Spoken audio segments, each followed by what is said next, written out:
আলহামদুলিল্লাহ ওয়াসসালাতু ওয়াসসালামু আলা রাসূলিল্লাহ ওয়া আলা আলিহি ওয়া সাহবিহি আজমাইন। ভারতের অন্যতম বৃহৎ শহর পশ্চিমবাংলার রাজধানী কলকাতার বুকে গাজীপাড়াতে জামিয়া মোহাম্মদিয়া সালাফিয়া প্রতিষ্ঠানে আজকে বড় আনন্দের দিন। তার সাথেই বড় দুঃখের দিন যে এই জামিয়ার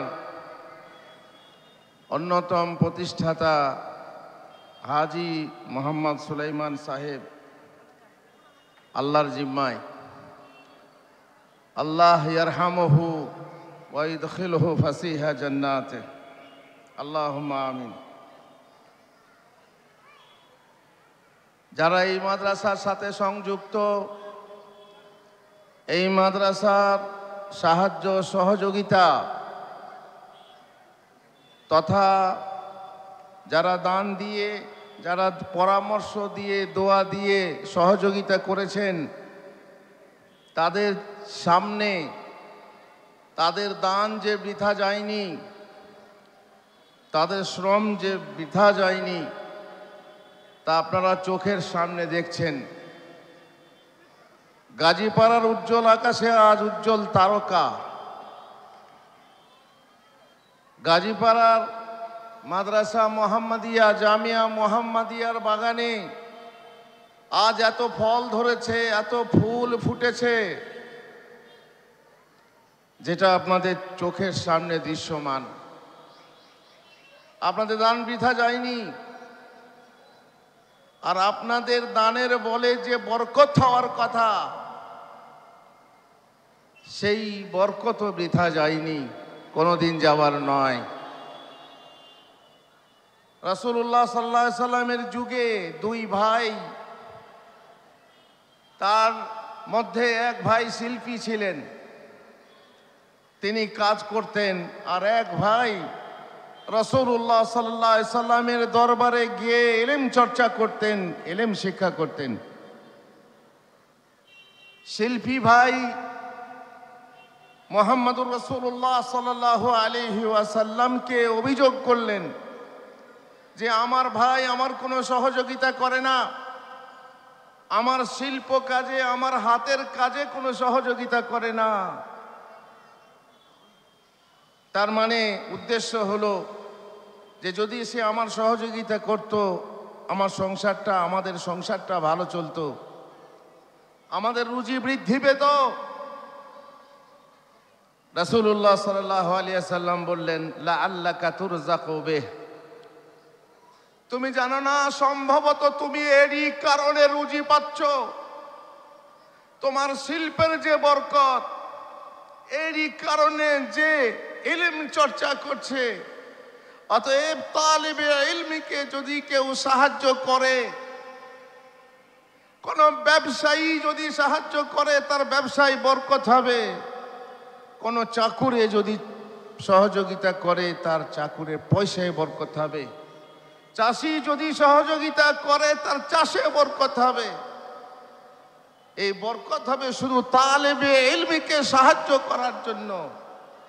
সুতরাং এ বৃথা যাবে না, বৃথা যাওয়ার নয়। আজকে যে ফল ফুল ফুটেছে, তাদের উদ্দেশ্যে অবশ্যই আপনাদের দোয়া আছে। এখান থেকে এই যে এত উৎপাদন, এত ফসল ধরলো, এত ফসল ফললো, আপনারা চোখে দেখলেন, আপনাদের মন আনন্দে ভরে উঠবে। আর সেই সাথে এদের জন্য দোয়া বের হবে, যারা যেন এরা দুনিয়া ও আখেরাতে সফল হয় এবং খুশি হয়। ভাইরা আমার, যারা আলেম হলে, যারা হাফেজ হলে, তোমাদের মাথায় যে পাগড়ি বাঁধা হলো, সময় সংকীর্ণতার কারণে পাগড়িটা সবারই সামনে বাঁধা হলো না, যেটা নিয়ম। এটা সুন্নত নয়, এইভাবে আমাদের মাদ্রাসাগুলোর ইউনিভার্সিটিগুলোর নিয়ম। যেহেতু সময় সংকীর্ণ, তোমাদের মাথায় যে পাগড়ি বাঁধা হলো সেটা আসলে পাগড়ি নয়, সেটা হলো দায়িত্বভার। এই দায়িত্বভার ইলমের দায়িত্বভার, ইলম আমল ও তাবলীগের আমানত তোমাদের মাথায় বেঁধে দেওয়া হলো। এই ভার তোমাদেরকে বহন করতে হবে। সেই আল্লাহর প্রশংসা করো যিনি তোমাকে এই মর্যাদায় উন্নীত করেছেন, আর তাদের শুকরিয়া আদায় করো যারা তোমাদের পশ্চাতে সময় শ্রম দান ও দোয়া দান করেছেন। লাম ইয়াশকুরিল্লাহ মান লাম ইয়াশকুরিন নাস, যারা মানুষের শুকরিয়া আদায় করে না তারা আসলে আল্লাহর শুকরিয়া আদায় করে না। আর লাইন শাকারতুম লা আযীদান্নাকুম, আল্লাহর কথা, যদি শুকরিয়া আদায় করো তাহলে সেই নিয়ামতে তোমাদের বৃদ্ধি হবে।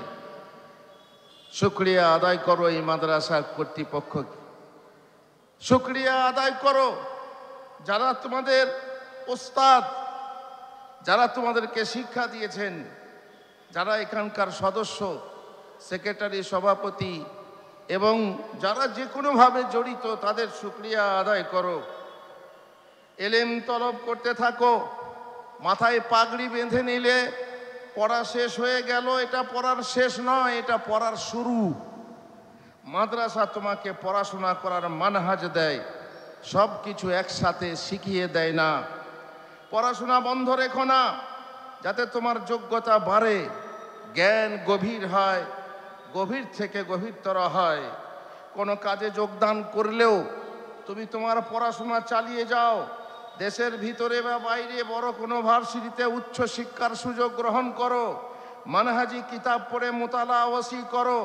তফসির, হাদিস ও ফিকহে তাহকিকি অধ্যয়ন করো। কোনো তাদরিব বা ট্রেনিং সেন্টারে বা দাওয়া সেন্টারের সাথে যুক্ত হয়ে কাজ করো।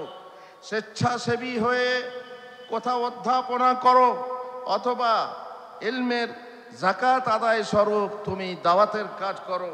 কোথাও সম্মেলন বা জলসা হলে উপস্থিত হও। তোমাকে দাওয়াত দিতে হবে তা নয়, স্বতঃস্ফূর্তভাবে সেখানে উপস্থিত হও। নেটের মাধ্যমে বড় বড় আলেমদের লেকচার শোনো, সালাফি পত্র পত্রিকা পড়তে থাকো, বড় বড় শেখ মাশায়েখদের তালিমি দর্শে হাজির হও। এ ব্যাপারে তুমি নিজেকে স্বয়ং সম্পূর্ণ বা অমুখাপেক্ষী ধারণা করো না, এ বোকামি করো না। লেখালেখির দক্ষতা তৈরি করো, একটু একটু অল্প অল্প করে লিখতে অভ্যাসী হও। যে ইলম শিখলে এত বছর ধরে, সেই ইলমের আমল ঠিকভাবে করো, কারণ আমল ছাড়া ইলমে হচ্ছে বিফল। যে গাছের ফল ধরে না সে গাছ হচ্ছে বিফল।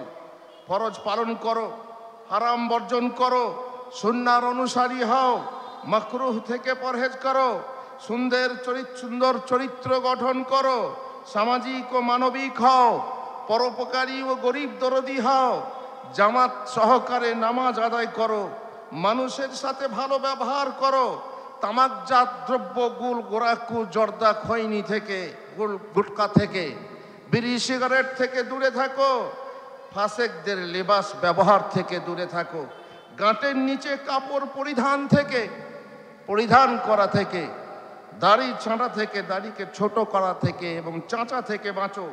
নারী ঘটিত ফিতনা থেকে বহু দূরে পলায়ন করো। গীবত, চুগলি, মিথ্যা কথা বলা, মাল তসরুফা হরফ করা, এ থেকে সাবধান হও। একজন আদর্শ মানুষ হও, একজন আদর্শ আলেম হও। তুমি রব্বানি আলেম হও, পরেজগার আলেম হও। যে ইলম শিখলে এত বছর ধরে, সেই ইলমের হক আদায় করো। ইলম প্রচার করো, তালিম দাও, দাওয়াত ও তাবলীগের কাজ করো। সৎ কাজের আদেশ ও মন্দ কাজে বাধা দান করো। খুতবা ও জলসা সুযোগ গ্রহণ করো, আর দূরে থাকো মুদাররিস, বক্তা, লেখক, মসজিদের ইমাম যাই হও না কেন, অর্থ উপার্জন করা তথা ধর্ম ব্যবসা করা যেন তোমার উদ্দেশ্য না হয়। কিন্তু অর্থের প্রয়োজন আছে, তাছাড়া তোমার সংসার চলবে কি করে? তোমার আশায় তোমার বাপ মা বসে আছে, তোমার আশায় তোমার স্ত্রী বসে আছে, টাকা আসবে কবে? মাদ্রাসায় পড়ে তার ভবিষ্যৎ নেই, চাকরি নেই যে তুমি কোনো ভালো চাকরি পাবে, সরকারি চাকরি। আর এই জন্যেই মাদ্রাসার পড়ার সংখ্যা ছাত্র হচ্ছে কম। অচল অচল, অধম অধম অধিকাংশ তারা এসে পড়াশোনা করে। আর এই জন্যেই মাদ্রাসার সভাপতি তার ছেলেকে মাদ্রাসায় পড়ান না, সেক্রেটারি তার ছেলেকে মাদ্রাসায় পড়েন না, মাদ্রাসার মুদাররিসরা নিজে বোকা হয়েছেন, নিজে ঠকেছেন, ছেলেদেরকে আর ঠকাতে চান না, মাদ্রাসায় পড়ান না। যে জায়গার মাদ্রাসা সেই জায়গার ছেলে মেয়েরা পড়ে না, চেরাগ তলে অন্ধকার। আজ কতগুলো ছেলে বহু দূর দূরান্ত থেকে এসে এই মাদ্রাসার পাখি হয়ে, তারা এই মাদ্রাসার বুলবুল হয়ে গান গেয়ে উড়ে গেল, অথচ স্থানীয়ভাবে এখানকার এলাকায় সেইভাবে কোনো সাড়া নেই যেখানে প্রতিষ্ঠান প্রতিষ্ঠিত আছে। বাড়ির লোকে তোমার আশায় বসে আছে, তোমার কাছে তারা টাকা চায়।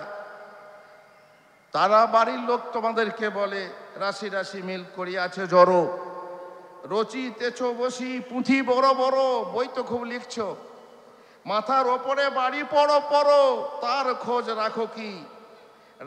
গাঁথিছ ছন্দ দীর্ঘ হস্য, মাথা ও মুন্ড ছাই ও ভস্য, মিলে বিকি তাহে হস্তি অশ্ব, না মিলে শস্য কোনা। খাবার কোথায়? পেটে ভাত জোটে না, সংসার চলে না, মাথায় পানি পড়ছে ছাদ থেকে, আর তুমি কি করে বেড়াচ্ছ? এলেম ছড়িয়ে বেড়াচ্ছ। অন্ন জোটে না, কথা জোটে মেলা, ওগো ফেলে দাও পুঁথি ও লেখনি, যা করিতে হয় কর হয় এখনি, এত শিখিয়াছ এটুকু শেখনি, কিসে করিয়া আসে দুটো। সব কিছু শিখেছ, মাশাআল্লাহ বুখারী, মাশাআল্লাহ কোরআন পড়ছো, তাফসীর পড়াচ্ছ, বহু কিছু করছো, বক্তৃতা করছো লম্বা লম্বা, মসজিদে খুতবা দিচ্ছ, সব কিছু শিখেছো, কিন্তু কিসে দুটো টাকা আসে এটা শেখনি। এটা তোমার বাড়ির লোক বলবে, তারা টাকা চাই, তোমার পেটও বলছে টাকা চাই।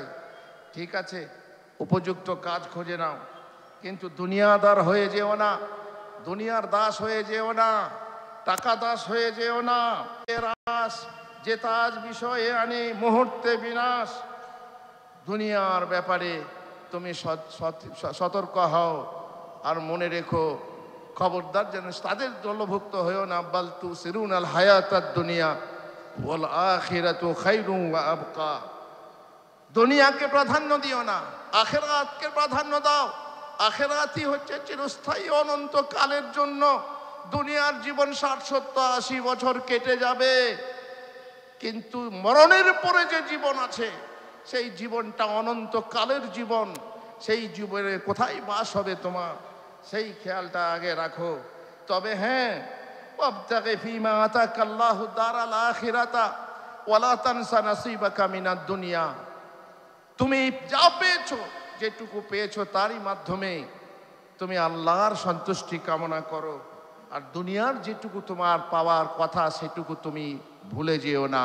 তবে প্রাধান্য দাও দ্বীনকে, প্রাধান্য দাও এলায়ে কালিমাতুল্লাহকে, প্রাধান্য দাও আল্লাহর সন্তুষ্টিকে। আর শুধু দিন করে পেট কি করে চলবে, সংসার চলবে কিভাবে? দুনিয়া খোঁজো, চাকরি করো, ব্যবসা করো, কিন্তু সেটা যেন একমাত্র উদ্দেশ্য না হয়, অথবা প্রথম পর্যায়ের উদ্দেশ্য না হয়। তোমার নিয়তে দিন যেন দুনিয়ার উপর অগ্রাধিকার পায়। পরন্তু তুমি যদি আল্লাহর উপর ভরসা করে দিন প্রচারের নিয়ত রাখো, এলায়ে কালিমাতুল্লাহর নিয়ত রাখো, তাহলে শোনো, রাসূলুল্লাহ সাল্লাল্লাহু আলাইহি সাল্লাম বলেছেন, ইয়াকুলু রাব্বুকুম তাবারাকা ওয়া তাআলা ইয়া ইবনা আদম তাফাররাগ লিইবাদাতি আমলাউ কলবাকা গিনান। আমার ইবাদতের জন্য তুমি ফারেগ হয়ে যাও, তাহলে আমি তোমার হৃদয়কে অভাব শূন্য করে দেব। ওয়া আমলাউ ইয়াদাইকা রিজকান, তোমার হাতকে, তোমার দুই হাতকে রুজি দিয়ে ভরে দেব। ইয়া ইবনা আদম লা তাবাআদ আন্নি, হে আদম সন্তান, তুমি আমার থেকে দূরে সরে যেও না। ফা আমলাউ কলবাকা ফাকরান, তাহলে আমি তোমার হৃদয়কে অভাবে পরিপূর্ণ করে দেবো। আমলা ওয়াদাইকা শুগলান, আর তোমার দুই হাতকে ব্যস্ততায় ভরে দেবো। আল্লাহ তাআলার এই হাদিস যে তুমি আমার ইবাদতে মন দাও। রাসূলুল্লাহ সাল্লাল্লাহু আলাইহি সাল্লাম বলেছেন, মান কানাত দুনিয়া হাম্মাহু, মান কানাতিদ দুনিয়া হাম্মাহু, যার হাম, যার গাম, যার আসল চিন্তা, তার দুশ্চিন্তা দুনিয়া দুনিয়া দুনিয়া দুনিয়া কি করে হবে, টাকা টাকা টাকা, আমার ঘর কি করে হবে, বাড়ি কি করে হবে, বাড়ি হলো তো টাইল কি করে হবে, তার সাজ সৌন্দর্য কি করে হবে, এই পেছনে যদি ছুটতে থাকো, ফাররাকাল্লাহু আলাইহি আমরা, তার সমস্ত বিষয়কে আল্লাহ তাআলা বিক্ষিপ্ত করে দেবেন। ওয়া জাআলা ফাকরাহু বাইনা আইনাইহি, আর তার চোখের সামনে তার অভাবকে নিয়ে আসবেন। হাতে দই পাতে দই, তবু বলে কই কই, জান ভরে না, প্রাণ ভরে না, পেট ভরে না, সব সময় চাই চাই, কই কই, খাই খাই। ওয়ালাম ইয়াতি মিনাদ দুনিয়া ইল্লা মা কুতিবা লাহ, আর দুনিয়া থেকে তাই পাবে যা আল্লাহ তাআলা লিখে রেখেছেন। যা লিখে রেখেছেন তার বেশি যত করো আকুলি, আল্লাহর হাতে সকলি। সুতরাং আর যে ব্যক্তির উদ্দেশ্য হবে আখেরাত, আখেরাতই হবে নিয়ত, জামা আল্লাহু লাহু আমরা, তার বিষয়কে আল্লাহ তাআলা একত্রিত করবেন।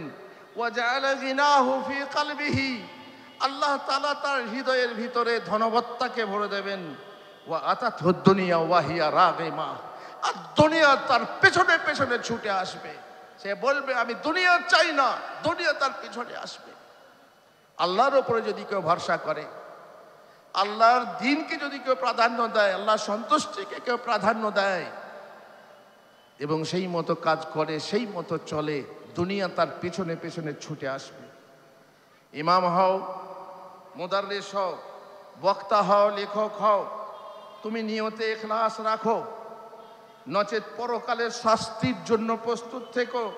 মান তাআল্লামা ইলমান মিম্মান ইবতাগা বিহি ওয়াজহুল্লাহ, যে ব্যক্তি এমন ইলম তলব করে যে ইলমের মাধ্যমে আল্লাহর সন্তুষ্টি অর্জন করা যায়, লা ইয়াতাআল্লামুহু ইল্লা লিইউসিবা বিহি আরাদাম মিনাদ দুনিয়া, সে যদি তা এই জন্য শিক্ষা করে যে দুনিয়া কামাবে, দুনিয়ার কোনো সাজ সরঞ্জাম কামাবে, উপার্জন করবে, লাম ইয়াজিদ আরফাল জান্নাতি ইয়াউমাল কিয়ামাহ, কিয়ামতের দিনে জান্নাতের সুগন্ধও পাবে না। জান্নাত যারা যাওয়া তো দূরের কথা। আর শোনো, পড়াশোনা করাও, অধ্যাপনা ও দাওয়াতের মানহাজ ঠিক করো, তোমার মানহাজ যেন সালাফি হয়। তোমার ইমামতিতে, তোমার মুদাররিসিতে, তোমার বক্তৃতায়, তোমার লেখনীতে তুমি যেন সালাফি হও। তোমার মানহাজ যেন সালাফি হয়, আকীদা সালাফি হয়। খালাফি মানহাজ থেকে দূরে থাকো। তোমার দাওয়াত যেন মানহাজ হারা না হয়, খিচুড়ি ঘাঁটা মানহাজ না হয়, ধর্ম নিরপেক্ষতার মতো ফিরকা নিরপেক্ষ মানহাজ না হয়। আর খুব সাবধান থাকবে, অতিরঞ্জন ও আবেগী জোশ থেকে দূরে থাকবে। তোমার আবেগ থাকা ভালো, কিন্তু বেশি থাকা ভালো না। বিবেক রাখা ভালো, আবেগে ব্রেক রাখা জরুরি। অবজ্ঞা অবহেলার পথ এড়িয়ে চলো। নম্রতা, সভ্যতা, ভব্যতার পথ অবলম্বন করো। কঠোরতা ও কর্কশতা থেকে দাওয়াতে দূরে থেকো। হিকমত অবলম্বন করে দাওয়াত চালাও, মধ্যম পন্থা অবলম্বন করো। আল্লাহ বলছেন, ওয়া কাযালিকা জাআলনাকুম উম্মাতান ওয়াসাতা, আল্লাহ এইভাবেই তোমাদেরকে মধ্যপন্থী উম্মত রূপে তিনি সৃষ্টি করেছেন। ফিরকা বন্দির বেড়াজালে আবদ্ধ হয়ে যেও না, দলাদলির জীবন পথে দলকানা হয়ে যেও না। ইউটিউবে যার তার এর ওর কথা শোনো না। মধুর মাঝে বিষ থাকতে পারে, মধুর মাঝে বিষ ভরা থাকতে পারে, তুমি হয়তো জানো না। কোনো জামাত বা দেশের পক্ষপাতিত্ব করতে গিয়ে অন্ধভাবে অন্ধ পক্ষপাতিত্ব করতে গিয়ে বাড়াবাড়ি বা ছাড়াছাড়ি করো না। আর সাবধান, অহংকারী হইও না। বিশাল আলেম হয়েছ তুমি, বিশাল কারি হয়েছ, বিশাল হাফেজ হয়েছ, তোমার আকাশে উঠতে শুরু করেছো, কিন্তু পা দুটি যেন তোমার মাটিতে থাকে। তুমি এটা বলো না যে আমি ওর থেকে ভালো। যেমন শয়তান বলেছিল, আনা খায়রুম মিনহু, তুমি এটা বলো না ও কি জানে কি আমি বেশি জানি, এটা বলো না যে ও তো আমার ছাত্র। অপরকে তুচ্ছ করো না, কারণ আল কিবরু বাতরুল হাক্কি ওয়া গামতুন নাস, অহংকার তাকে বলা হয় যে তুমি হক প্রত্যাখ্যান করবে এবং মানুষকে তাচ্ছিল্য করবে। খবরদার, অহংকার থেকে দূরে থাকো, মানুষের সাথে হাসি মুখে সাক্ষাৎ করো। আলেম সেই হবে যার ইলম যত বাড়বে তার বিনয় তত বাড়বে। আর যে ব্যক্তি আল্লাহ তাআলার জন্য বিনয়ী হবে, মান তাওয়াদা লিল্লাহি রাফাআহুল্লাহ, যে আল্লাহর জন্য বিনয়ী হবে আল্লাহ তাকে উঁচু করবেন। বিনয়ী হলে যে ছোট হয়ে যাবে তা যাবে না। ওসিয়ত করি, কোন কাবীরান ওয়ালা তাকুম মুতাকাব্বিরা, তুমি বড় হও কিন্তু মুতাকাব্বির, কাবীর হও, মুতাকাব্বির হইও না। অল্প জ্ঞানী লাফাই বেশি, মধ্যম জ্ঞানী চুপ, পূর্ণ জ্ঞানীর বিনয় বেশি, শান্ত তাহার রূপ। তারকা হওয়ার স্বপ্ন দেখো, কিন্তু তোমার পা দুটি যেন পৃথিবীতে থাকে। সত্যিকারের তালেবে ইলম হও, কিতাব ও সহি সুন্নাহ তোমার দলিল হোক, সলফদের পথ তোমার মানহাজ হোক। প্রকৃত হকপন্থী আলেমকে চেনো, তাকে সম্মান করো, তার পরামর্শ গ্রহণ করো। বড়দের কাছে গর্ব করো না, ছোটদের সাথে তর্ক করো না, কোনো পদের পদলোভী হইও না, গদিলোভী হইও না, নেতৃত্ব চেয়েও না, কারো প্রতিদ্বন্দ্বী হতে যেও না। রাসূলুল্লাহ সাল্লাল্লাহু আলাইহি ওয়াসাল্লাম বলছেন, লা তাআল্লামুল ইলমা লিতুবাহু বিহিল উলামা, তোমরা এই জন্যেই ইলম তলব করো না যে তোমরা আলেমদের সাথে গর্ব করবে। ওয়ালা লিতুমারু বিহি সুফাহা, আর এই জন্য ইলম অনুসন্ধান করো না যে তোমরা যারা বোকা লোক, মূর্খ লোক তাদের সঙ্গে তর্ক করবে। ওয়ালা তাখাইয়ারু বিহিল মাজালিস, আর তোমরা নিজের পথ, নিজের জায়গা খুঁজে বেড়াবে, নিজের স্থান, নিজের মর্যাদা খুঁজে বেড়াবে। ফামান ফাআলা যালিক ফান্নারু আন্নার, যে ব্যক্তি এই কাজ করবে তার জন্য জাহান্নাম, তার জন্য জাহান্নাম। কথায় কথায় যাকে তাকে কাফের ফতোয়া দিও না, বিদাতি খারেজি লকব দিও না, ফতোয়াবাজি করো না। যেখানেই তুমি থাকো ফতোয়া মুফতির কাছে ছেড়ে দাও। আর মুফতি হওয়ার যে শর্ত আছে খেয়াল রাখবে, তুমি যে কোনো ফতোয়া দিতে পারো না। ফতোয়া তারাই দেবে যাদের ফতোয়া দেওয়ার যোগ্যতা আছে। তুমি ফতোয়া নকল করতে পারো, অমক কিতাবে পড়েছি, এই বইয়ে আছে, উনি এই বলেছেন, ফতোয়া নকল করতে পারো, কিন্তু ফতোয়া বাজি করতে পারো না। স্বার্থ বশে ইলম গোপন করো না, প্রচারে নিন্দুকের নিন্দাকে ভয় পেও না, উদ্ভট মশলা নিয়ে ভাইরাল হতে চেয়েও না। আর এমন কথা বলো না, লা তাকুল বিকাউলিন লাইসা লাকা ফীহি বিইমাম, যে কথা কোনো ইমাম বলে যাননি, যে কথার ব্যাপারে তোমার কোনোই আদর্শ নেই, সেই কথা তুমি বলে মানুষের মাঝে বিভ্রান্তি সৃষ্টি করতে যেও না। তুমি পরহেজগার আলেম হও, তাকওয়া তোমার আমলে শোভা পাক। আল্লাহ তাআলা আমাদেরকে ওসিয়াত করেছেন, ইত্তাকুল্লাহ। আল্লাহ তাআলা বলেছেন, ওয়াত্তাকুল্লাহ ওয়া ইউআল্লিমুকুমুল্লাহ, তোমরা আল্লাহর তাকওয়া অবলম্বন করো, আল্লাহ তোমাদেরকে ইলম শিক্ষা দেবেন। আল্লাহ বলেছেন, ইন্নামা ইয়াখশাল্লাহ মিন ইবাদিহিল উলামা, আরে মানুষদের মধ্যে যদি কেউ প্রকৃতপক্ষে আল্লাহকে ভয় করে তাহলে তারা হচ্ছে উলামা। যে আলেম আল্লাহকে ভয় করে না সে প্রকৃত আলেম নয়। তোমার ভিতরে যদি আল্লাহর ভয় না থাকে, আল্লাহর তাকওয়া না থাকে, তাহলে তুমি প্রকৃত আলেম নও। আর আবু যার রাদিয়াল্লাহু তাআলা আনহুকে রাসূলুল্লাহ সাল্লাল্লাহু আলাইহি ওয়াসাল্লাম ওসিয়ত করেছিলেন, আমি তোমাকে ওসিয়ত করছি তুমি গোপনে ও প্রকাশ্যে আল্লাহকে ভয় করবে, খারাপ কিছু করলে ভালো কাজ করবে, কারণ নিকট হতে অবশ্যই কিছু চাইবে না। এই হলো আল্লাহর খাস ওসিয়ত। আমি তালেবে ইলমকে সেই ওসিয়ত করছি, আল্লাহর জন্য হাত পাততে তোমার গর্ব হওয়া উচিত। কোনো মাদ্রাসায় পড়াতে গিয়ে এটা বলো না যে আমি আদায় করতে পারবো না। আরে আদায় ছাড়া মাদ্রাসা চলবে না। তোমাকে যেতে হবে, না হয় সদস্যকে যেতে হবে, না হয় সেক্রেটারিকে যেতে হবে, না হয় সভাপতিকে যেতে হবে, হাত পাততে হবে। ভিখারি বিদ্যা নয়, এটা রাজবিদ্যা। ভিখারি ওরাই বানিয়েছে যাদের উচিত ছিল নিজেদের দান নিয়ে এসে যেখানে দেওয়া দরকার সেখানে পৌঁছে দেওয়া। এ তো আল্লাহর রহমত যে এইসব লোকেরা তোমার বাড়িতে গিয়ে আল্লাহর হক চেয়ে নেয়, আল্লাহর দিনকে প্রতিষ্ঠার জন্য। এটা তোমার জন্য বড় রহমত, বড় নিয়ামত। সুতরাং তোমার যে কাজ ছিল সেই কাজটা যদি কেউ করে আর সে তোমার কাছে চাইতে আসে, সে ভিখারি হয়ে গেল, আর তাকে বলে দিলে বিদ্যা, ভিখারি বিদ্যা। এই জন্যেই এই ভিখারি বিদ্যার প্রতি অনীহা। ছেলেরা পড়তে চায় না, তারা স্কুল পড়তে চায়, তারা মিশনে পড়তে চায়, তারা ইংলিশ মিডিয়ামে পড়তে চায়, কারণ তাতে ভবিষ্যৎ আছে, দুনিয়া আছে। আর এতে দুনিয়া নেই, এতে কেবল দিন আছে। তাই তারা অনীহা প্রকাশ করে।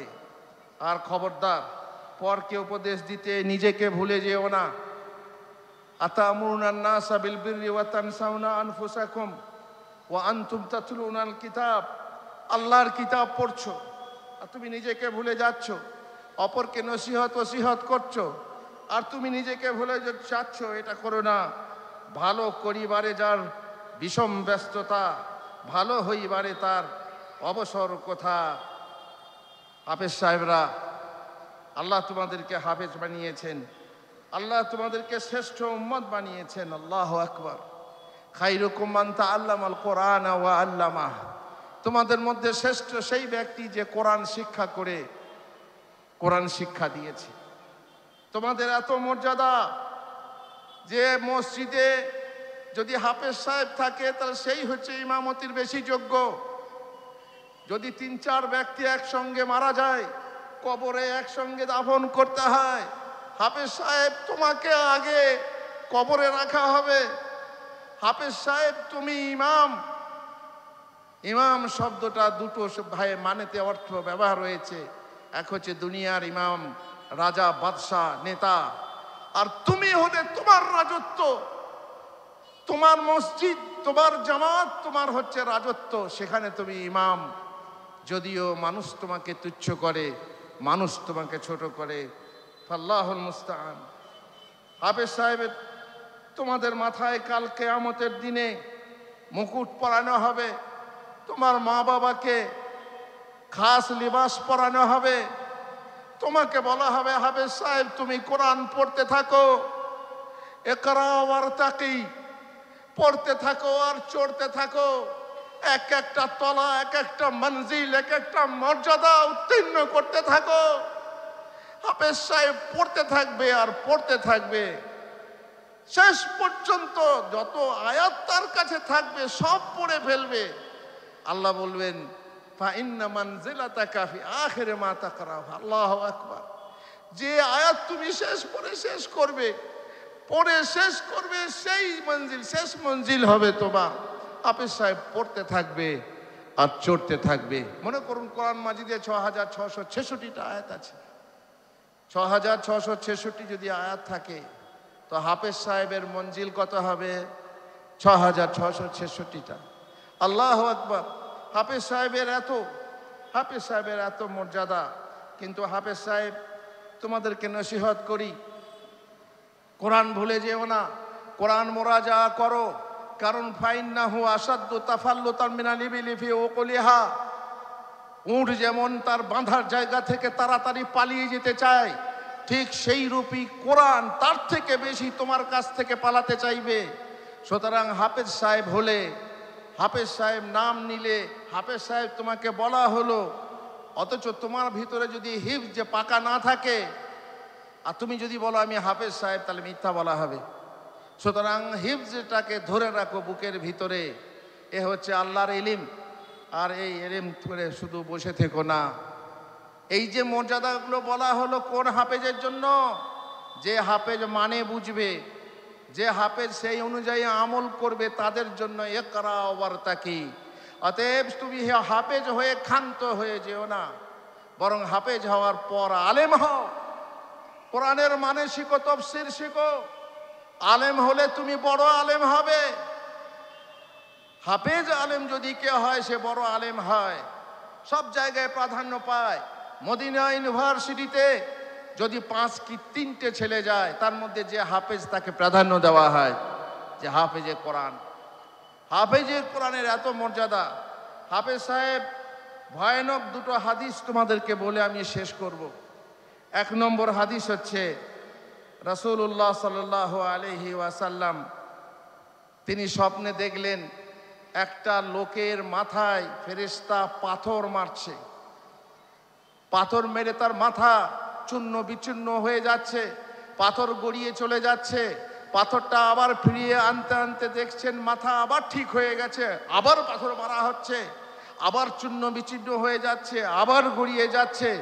এইভাবে তাকে আযাব দেওয়া হচ্ছে। রাসূলুল্লাহ সাল্লাল্লাহু আলাইহি সাল্লাম বললেন, সুবহানাল্লাহ, এ ব্যক্তি কোন ব্যক্তি যার মাথাকে চূর্ণ বিচূর্ণ করা হচ্ছে পাথর দিয়ে? ফেরেশতা বললেন, এ হচ্ছে সেই ব্যক্তি যে ব্যক্তি কোরআন মুখস্থ করেছিল কিন্তু রাতের বেলায় পড়তো না আর দিনের বেলায় আমল করতো না। ওয়া কানা ইয়ানামু আনিস সালাতিল মাকতুবা, আর ফরজ নামাজ পড়া থেকে বিরত থাকতো, ঘুমিয়ে থাকতো, মাথা ভারী হতো, ফজরের সময় চেতন হয় না, তাহাজ্জুদ পড়তে মন হয় না, আর ফজরের নামাজও গুণ। এমন মাথা ভারী লোকের মাথা হালকা করা হবে পাথর দিয়ে। এমন হাফেজ সাহেব, যে হাফেজ সাহেব দিনের বেলায় মোল্লাগিরি, রাতের বেলায় কলাই চুরি, যে হাফেজ সাহেবের শরীরে, যে হাফেজ সাহেবের আখলাকে কোরআন নেই, হামেলে কোরআনের হামেলে আখলাক নেই, কোরআনের আখলাক নেই, সেই হাফেজ সাহেবের এই শাস্তি হবে। এটা সাবধান, সাবধান হও তুমি, খবরদার যেন এরকম তোমার জন্য হয়ে বসে না বসে, নচেত খুবই সমস্যা। তুমি মুদাররিস হবে, হাফেজ হয়ে তুমি আলেম হবে, আর শুধু হাফেজ হয়ে যদি মুদাররিস হও, কোরআন শিখিয়ে তুমি তার বিনিময় নিতে চেও না, ইচ্ছা করে চেয়ে নেবে না, বক্তৃতা করে বিনিময় চেয়ে নেবে না, মুদাররিসি করে বিনিময় চেয়ে নেবে না। বল তাহলে পেট চলবে কি করে? হ্যাঁ, তোমাকে নিতে হবে, কিন্তু এমন যেন না হয় তোমার আসল উদ্দেশ্য। তাহলে শোনো, আরেকটি হাদিস বলে, আরেকটি কথা বলে আমি শেষ করে দিচ্ছি। রাসূলুল্লাহ সাল্লাল্লাহু আলাইহি সাল্লাম বলছেন যে এক ব্যক্তি, উবাই ইবনে কাব বলেন, আমি এক ব্যক্তিকে কোরআন শিক্ষা দিলাম, সে আমাকে একটি ধনুক উপহার দিল। অতঃপর নবী সাল্লাল্লাহু আলাইহি সাল্লামের নিকট সে কথা উল্লেখ করলে তিনি বললেন, ইন আখাযতাহা আখাযতা কাওসাম মিন নার, তুমি যদি সেটাকে গ্রহণ করো তাহলে জাহান্নামের আগুনের একটি ধনুক তুমি গ্রহণ করবে। এই সর্বনাশ। তাহলে করবোটা কি? এক অন্ধ ব্যক্তি সুফিয়ান সৌরি সাহচর্যে বসত, রমজান মাস এলে গ্রামাঞ্চলে বের হয়ে যেত, সেখানে লোকেদের ইমামতি করে বস্ত্রাহার উপার্জন করত। একবার সুফিয়ান তাকে বললেন, কিয়ামতের দিন আহলে কোরআনকে কেরাতের বিনিময়ে প্রতিদান দেওয়া হবে, আর এই রকম লোকের জন্য বলা হবে, তুমি তোমার প্রতিদান পৃথিবীতেই সত্তর গ্রহণ করে ফেলেছ। অন্ধ লোকটি বলল, আপনি আমার জন্য এই কথা বলছেন, অথচ আমি আপনার সহচর। বললেন, আমি ভয় করছি যে কিয়ামতে আমাকে বলা হবে, এ তো তোমার সহচর ছিল, কেন তাকে উপদেশ দাওনি? হাফেজ সাহেব, তোমাদের সামনে আমি আজ উপস্থিত হয়েছি তোমাদের মেহমান রূপে। আজ যদি আমি এই সুফিয়ানের কথাটা আমি তোমাদেরকে না বলি, আল্লাহ হয়তো কিয়ামতের দিনে আমাদের সবাইকে জিজ্ঞেস করবেন, হাফেজ হয়েছ, হাফেজ হয়ে খবরদার কোরআনকে ব্যবসার জিনিস বানিয়ে নিও না, কোরআন নিয়ে ব্যবসা করো না। মালিক বিন দিনার হাসান রাদিয়াল্লাহু আনহুকে জিজ্ঞাসা করলেন, আলেমের শাস্তি কি? তিনি উত্তরে বললেন, হৃদয়ের মৃত্যু। বললেন, হৃদয়ের মৃত্যু কি? হাসান বললেন, পরকালের কর্ম দ্বারা ইহকাল অন্বেষণ করা। সুতরাং আলেম সাহেব, হাফেজ সাহেব সবাই সাবধান। আর যারা বক্তৃতা করছেন, বই লিখছেন, মুদাররিসি করছেন, ইমামতি করছেন, তারাও সাবধান। এ পথ কিন্তু খুবই সূক্ষ্ম। নিয়তের যদি সামান্য গড়বড়ি হয়, সোজা জাহান্নামের পথ আমাদের জন্য খোলা আছে। আল্লাহ আমাদেরকে হেদায়েত করুন, আল্লাহ আমাদের নিয়তকে পরিশুদ্ধ করুন। আল্লাহ এই মাদ্রাসা সভাপতি নিয়ে সেক্রেটারি এবং মুদাররিস সহ যত সংশ্লিষ্ট ব্যক্তি আছেন তাদেরকে সরল পথ আল্লাহ দেখান, আল্লাহ তাদেরকে জাযায়ে খায়ের দেন। এই রাশি রাশি তারকা রাজি তৈরি করার জন্য আল্লাহ তুমি তাদেরকে বদলা দাও। হে আল্লাহ তুমি আমাদের হৃদয়কে হিদায়েত দাও। হে আল্লাহ তুমি আমাদের আমলে বরকত দাও। হে আল্লাহ তুমি আমাদেরকে রাব্বানি আলেম বানাও। হে আল্লাহ তুমি আমাদেরকে পরহেজগার মুত্তাকি হাফেজ বানাও এবং আলেম বানাও। আল্লাহুম্মা আমিন। ওয়া সাল্লাল্লাহু আলা নবিয়িনা মুহাম্মদ ওয়া আলা আলিহি ওয়া সাহবিহি আজমাইন।